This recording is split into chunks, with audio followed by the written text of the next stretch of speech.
அனைவருக்கும் வணக்கம். 2-3 நாளாகவே நம்ம ஏரியா பக்கம் செமையான மழைங்க. ஸோ இந்த மழையில் வந்து பார்த்திங்கன்னா செடியெலாம் நல்லா வளருது. ஓகே, ஒரு பக்கம் சந்தோஷம் இருந்தாலும் அதே நேரத்தில் நோய்கள் வந்துருமோன்றது பயம் ரொம்பவே ஜாஸ்தியாக இருக்குது. நோய் வந்தாலும் கூட நம்ம சமாளிச்சிடலாம் போல், பக்கத்தில் இருந்து நாய்ங்க வரது நம்மளால் சமாளிக்கவே முடியல. This video is sponsored by BuyMote eShopping. நீங்கள் ஆன்லைனில் க்ரோசரி ஐட்டம்ஸ் வாங்குறவங்களா? அப்போ கண்டிப்பாக BuyMote சூஸ் பண்ணுங்கள், பெஸ்ட்டாக இருக்கும். BuyMote மொபைல் அப்ளிகேஷன் இப்போ ப்ளே ஸ்டோர்லையும் ஆப் ஸ்டோர்லையும் அவைலபிளாக இருக்குது. சீக்கிரம் டவுன்லோட் பண்ணிக்கோங்க. எந்த ஒரு ஆஃபரையும் மிஸ் பண்ணாமல் வாங்கிடுங்க. என்னதான் ஃபென்சிங் போட்டு வச்சுருந்தாலும் எப்படியாவது தோண்டி உள்ளே குச்சி வந்து கூண்டுக்குள்ளே இருக்கக்கூடிய கோழிகளை கூட அசால்ட்டாக வந்து இழுத்துட்டு ஓடிடுதுங்க. நம்ம நைட் ஆகிடுச்சுன்னா எல்லா கோழியுமே வந்து பறன் மேலேயோ இல்லை மரத்து மேலேயோ ஆடைய வர்றது கிடையாது. அதெல்லாம் கூண்டுக்குள்ளே வச்சு தான் பூட்டி லாக் பண்ணுறது. ஏன்னா மனுஷங்க தொல்லை தாங்க முடியாது. சரி அப்படின்னு பார்த்தோம்னா மனுஷங்க என்ன பண்ணுறாங்கனாக்கா, இந்த 4 கால் ஜீவராசிகளை உள்ளே வந்து கறிகளை போட்டு அந்த நாய்க்குட்டிகளை வந்து உள்ளே விட்றாங்க. ஸோ அதில் உங்களுக்கு என்ன தான் சந்தோஷம் கிடைக்குதோ என்னவோ தெரியல. ஸோ நம்ம வாயிலா ஜீவனையும் குறை சொல்ல முடியாமல் யார் அந்த ஆட்களும் கண்டுபிடிக்க முடியாமல் இருக்கும். கூடிய சீக்கிரத்தில் நம்ம ஒரு கேமரா மாட்டினா தான் வந்து நம்ம கோழிகளை நம்ம காப்பாற்ற முடியும் போல். என்ன தான் நாய்கள் இருந்தாலுமே வந்து பார்த்திங்கன்னா பழக்கப்பட்ட ஆட்கள் வந்திருந்தாங்கனாக்கா கண்டிப்பான முறையில் இந்த நாய்ங்க வந்து குலைக்க கூட செய்யாது. எனக்கு நல்லாவே தெரியும். நைட் நேரத்தில் எப்போவுமே இந்த இடத்துல ஒரு ஆள் இருக்கணும் போல். இனிமேல் அதுக்கு ஒரு ஏற்பாடு பண்ண தான் செய்யணும். நம்ம இந்த கோழிகள் எல்லாமே வந்து பார்த்திங்கனாக்கா ரொம்ப வந்து நம்ம கலப்பின கோழிகள் தான் வாங்கி வச்சுருக்கோம். இப்போதைக்கு எல்லாமே வந்து பார்த்திங்கன்னா அசில் கிராஸ் தான் இங்கே இருக்குது. 1-2 நாட்டு கோழிகளும் வந்து அந்த பக்கம் சுற்றிட்டு தெரிஞ்சுட்டு இருக்குங்க. ஸோ இந்த கோழிகளுக்கு வந்து இப்போ வந்து சளி பிரச்சனை வந்து ஜாஸ்தியாக இருக்குது. ஏன்னா இதெல்லாம் பண்ண கோழி அப்படிங்கிறதுனால வந்து பார்த்திங்கனாக்கா சளி வந்து பார்த்திங்கன்னா துரட்டுன்னு வந்து பார்த்திங்கன்னா எப்போவுமே ஃபுல்லாக இருக்க தான் செய்யுது. ஸோ அதனால் வந்து பார்த்திங்கன்னா நம்ம கையில் கிடைக்கிற எல்லா மூலிகை செடிகள்லேருந்து எல்லாத்தையுமே பறித்து ஒரே மொத்தமாக தண்ணியில் கலக்கி ஒரு அரைச்சி போட்டு வச்சாச்சு. காலங்காத்தால் இருந்து பார்த்திங்கனாக்கா ஒரு 4-5 லிட்டர் வந்து குடிச்சிருச்சுங்க. ஸோ இதை வந்து பார்த்திங்கன்னா கண்டினியூஸாக ஒரு 2-3 நாள் கொடுத்தா தான் வந்து ஏதோ ஓரளவுக்கு வந்து கண்ட்ரோல் ஆகுது. ஸோ நம்ம நாய் வந்து பார்த்திங்கன்னா உள்ளே இருக்கிறதே கிடையாது. ஏன்னா வீட்டுக்குள்ளேயே போட்டு பழக்கப்பட்டதுனால எப்போவுமே வந்து இந்த காட்டுக்குள்ளே போட்டு அடைச்சி வச்சிருந்தோம்னா தயவு செஞ்சு என்னை வெளியே விடுங்க, இந்த கோழி மேய்க்கிற வேலை நீயே பார்த்துக்கோ அப்படின்னு சொல்லிட்டு எஸ்கேப் ஆக தான் பார்க்குறாங்க.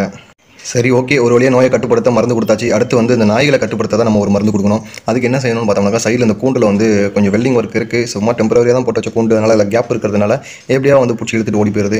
சரி, ஓகே, ஃபஸ்ட்டு இதை வந்து ஒரு லாக் அடிச்சு விட்ருவோம். அடுத்து வந்து பார்த்திங்கனாக்கா ஃபென்சிங்கை சுற்றி எந்தெந்த இடத்துலலாம் வந்து அதை தோண்டி உள்ளே வருதோ அந்த இடத்துல மண் கொஞ்சம் சாஃப்ட்டாக இருக்கிறதுனால நல்லா வந்து தோண்டிட்டு உள்ளே வந்துடுது. ஏன்னா மழை வேறு பெஞ்சிருக்கிறதுனால மண் கொஞ்சம் தோன்றதுக்கு ஈஸியாக இருக்குது. அதனால் உள்ளே வந்துடுது. அதனால் வந்து இந்த இழந்த முள் வேலி இருக்கு இல்லையா, ஸோ அதை எடுத்து உள்ளே வைக்கலாம். முள் வேலியெலாம் வெட்டி அந்த மூலையில் போடலான்னு இருக்கேன். ஸோ அது நமக்கே வந்து கடைசியில் பார்த்தா காலில் குத்திருமோ அப்படின்னா இத்தனை நம்ம எதுவும் போடாமல் இருந்தோம்.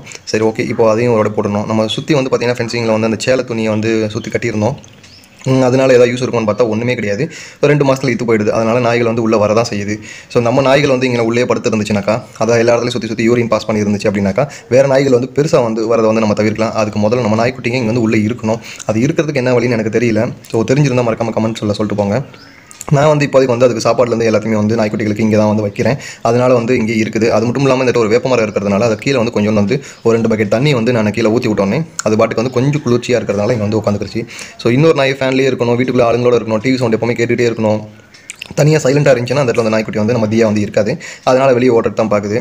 சரி, ஓகே, ஒரு வாரத்தில் வந்து இவங்களுக்கு ஏதாவது ஒரு பயிற்சி கொடுத்து உள்ளுக்குள்ளேயே இங்கே வச்சிடணும். எனக்கு என்னன்னாக்கா, இந்த மாதிரி வந்து கோழிகள் வந்து ரத்தத்தை சிந்துறதுனாலையும் ரெக்கைகள் அங்கங்கே போடுறதுனாலையும் நம்ம வேலையே வந்து பயிரை மேய்ஞ்சிருமோ அப்படிங்கிற சந்தேகம் எனக்கு இருக்க தான் செய்யுது. எனக்கு இருந்தாலும் நானும் அப்பப்போ உட்காந்து பார்த்துட்டு தான் இருக்கேன். இவங்க எதாவது டெம்ட் ஆகிறாங்களா, அவங்களே வந்து கோழியை பிடிக்கிறாங்களா. ஏன்னா மற்ற நாய்கள் வந்து கோழியை பிடிச்சி அங்கங்கே சதறி போட்டுட்டாங்கனாக்கா அந்த நாய் சதறினதை இந்த நாய்களை போய் கண்டிப்பாக வாய் வைக்க தான் செய்யும். அதனால ஒன்றுமே தவிர்க்கவே முடியாது. அது மாதிரி கடைசியில் நம்ம நாய்களுக்கும் கோழிகளை பிடிக்கிறதுக்கான ஒரு சூழ்நிலை ஏற்படுத்துகிற மாதிரி ஆகிடும். அதனால தான் வந்து இப்போ சின்ன வயசுலேருந்து நம்ம பழக்கிருக்கணும். ஆனால் இப்போ ரீசெண்டாக இதை வந்து நம்ம ஸ்டார்ட் பண்ணதுனால நம்ம வந்து நாய்க்குட்டிகளுக்கு கொஞ்சம் பெருசானதுலேருந்து பழக்க தான் செய்யணும். ஸோ இவங்க வந்து பார்த்திங்கனாக்கா நம்ம வெள்ளமணி வந்து கொஞ்சம் சோம்பேறி. வந்து எல்லா டாகோட ஃப்ரெண்ட்லி அப்படிங்கிறதுனால வந்து பார்த்திங்கனாக்கா எந்த டாக் உள்ளே வந்துட்டு போனாலும் ஒன்றும் செய்யாது. ஆனால் நம்ம தியா வந்து அட்லீஸ்ட் வந்து கொஞ்சம் நேரம் வச்சு குலைக்கவாது செய்யும். ஆளை காட்டி கொடுப்போம். அதால் ஃபைட் பண்ண முடியலனாலும் கொஞ்சம் காட்டி கொடுப்போம். நம்ம பார்த்திங்கன்னா இவ்வளோ பெரிய உருட்டுக்கட்டையை நம்ம போட்டு வச்சுருக்கோம். இது கிட்டத்தட்ட பார்த்திங்கனாக்கா ஒரு 3/4 அடி உருட்டுக்கட்டை, ஒரு மரத்தோடது, காஞ்சி போன மரம், அதெல்லாம் போட்டு வச்சுருக்கோம். இருந்தாலும் அது கடையில் வந்து பார்த்திங்கனாக்கா தெரியும் நல்லா வந்து ஒரு 1/2 அடிக்கு எல்லாம் தோண்டி உடம்பு நிலிச்சிட்டு உள்ளே வந்துடுது. ஸோ இது கீழே வந்து வலை கட்டலான்னு இருக்கோம். பட் இதில் வந்து டெம்பரரியாக இருக்குது. ஒரு 2 மந்த்தில் நம்ம பிடிச்சிட்டு போடலாம் அப்படின்னு பார்த்தோம்னா அதுக்குள்ளே எல்லாத்தையும் காலி பண்ணிடுதுங்க. சுற்றி ஃபுல்லாக வந்து மண் அணைச்சிருந்தாலும் நல்லா வந்து இழுத்துட்டு வந்துருச்சு. சரி, நாய்கள் வந்து பன்னிகள் எல்லாமே வந்து இந்த மாதிரி தோண்டி வரதான் செய்யும். வேறு வழி கிடையாது. இது நம்ம மேலே இருக்கக்கூடிய மிஸ்டேக் தான். நெக்ஸ்ட் டைம் வந்து சரி பண்ணிக்கலாம். அடுத்து வந்து பார்த்திங்கனாக்கா நம்ம வேலி மசாலா வந்து பார்த்திங்கன்னா எல்லாமே ரெடி ஆயிடுச்சு. வேலி மசாலா வந்து ஆடுகளுக்கு தான் நம்ம வச்சிருக்கோம். ஆனால் கோழிகள் சாப்பிடுமான்னு பார்த்தா கோழிகள் மோந்து கூட பார்க்கல. வான்கோழிகள் அடித்து தும்சம் பண்ணிட்டோன்னு சொன்னாங்க. கடைசியில் பார்த்தா அது பாட்டுக்கு தான் வளர்ந்துக்கிட்டு இருக்குது. வான்கோழிகளும் பெருசாக சாப்பிடல. நம்ம தீவனம் போட்டு பழக்கினதுனால பச்சைகள் வந்து சாப்பிட்றதுக்கு பெருசாக இன்ட்ரெஸ்ட் இல்லை போல். சரி, ஓகே, எங்கெங்கெல்லாம் கேப் இருக்கோ அங்கெல்லாம் வந்து நம்ம வந்து இந்த பேனல் ஷீட்டை கட் பண்ணி வச்சிடலாமா அப்படின்னு ஒரு ஐடியா இருக்குது. ஸோ ரொம்ப காஸ்ட்டாக ஜாஸ்தியாக செலவு பண்ண வேண்டாமே அப்படின்னு சொல்லிட்டு ஒரு யோசனை. நம்ம பக்கத்தில் இருக்க இந்த காட்டில் தான் வந்து பார்த்திங்கன்னா நம்மளுக்கு தேவையான எல்லா மூலிகை செடிகள் இருக்குது. கஷாயம் வேணால் டக்குன்னு எடுத்து போட்டு டக்குன்னு கொடுத்தோம்னாக்கா கோழிகளுக்கு சரியாயிடுது.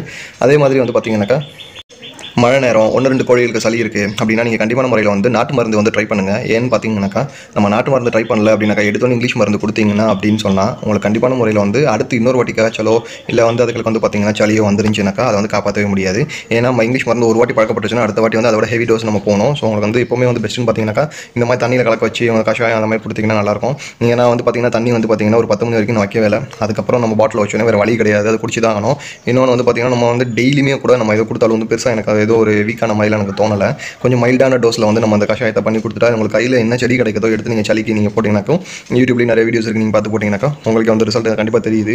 இவ்வளோதான் அளவு அவ்வளோதான் அளவு அப்படின்லாம் கிடையாது. எந்த செடியும் உங்களுக்கு வந்து குப்பைமேனியோ வேப்பிலையோ உங்களுக்கு பப்பாளி இலையோ என்ன கிடைக்குதோ நீங்கள் போட்டிங்கன்னா நல்லாயிருக்கு. ஸோ இப்போ வந்து உங்களுக்கு வந்து பார்த்தீங்கன்னாக்கா வெளியிலேருந்து எந்த ஒரு விலங்கு வந்தாலும் சரி இல்லை பாம்புகள் அந்த மாதிரி எது வந்தாலும் சரி இவங்களை வந்து வாட்ச் பண்ணுறதுக்கு நம்ம ட்ரைனிங் கொடுத்துட்ருந்தோம். இப்போ வந்து இவங்களை வந்து நம்ம அணில் வந்து விரட்டிட்டு இருக்காங்க. ஸோ நம்ம தியாக்கு வந்து பார்த்திங்கன்னா அந்த அணில் ஓனா அதெல்லாம் வந்து பார்த்திங்கன்னா சுத்தமாகவே பிடிக்காது. அதனால் எப்போவுமே அங்கிட்டு இங்கிட்டு வந்து ரவுண்ட் அடிச்சுட்டே இருக்கும். கிட்டத்தட்ட நானும் பார்த்துக்கிட்டு இருக்கேன். உனக்கு காவல் தான்ப்பா காக்க சொன்னேன், நாய்கிட்டேருந்து காவல் காத்தா போதும், அணில்கிட்டேருந்து காவல் காக்க வேண்டாம்னு சொன்னால் கேட்க மாட்டேங்குது. நாயை நீயே சமாளிச்சிக்கோ, எனக்கு அணில் தான் முக்கியம்னு சொல்லிட்டு 1 மணி நேரமும் மேலே பார்த்துட்டே இருக்குது. நானும் என்னடா தெரியுதுன்னு சொல்லிட்டு பார்த்துட்டே இருக்கேன். ஒன்றும் தெரியவில்லை. சின்ன சின்ன சவுண்ட்ஸை கூட நல்லா மைனட்டாக நோட் பண்ணுறது. ஆனால் என்ன நைட் ஆச்சுன்னா நான் இங்கே படுக்க மாட்டேன், வீட்டுக்குள்ளே தான் படுப்பேன்னு சொல்லுது. சரி ரைட் ஓகே மக்களே, இந்த வீடியோவில் வந்து நான் என்ன சொல்ல வந்தேன்னு பார்த்தீங்கன்னாக்கா நம்மளுக்கு வந்து நோயில் மட்டும் இல்லை, நாய்களும் பக்கத்துலேருந்து விலங்குகள் எல்லாமே இருக்க தான் செய்யுது. ஸோ மனுஷங்கள் வந்து எல்லாமே வந்து நம்மளுக்கு இடையூறாக இருக்க தான் செய்கிறாங்க. என்ன செய்ய.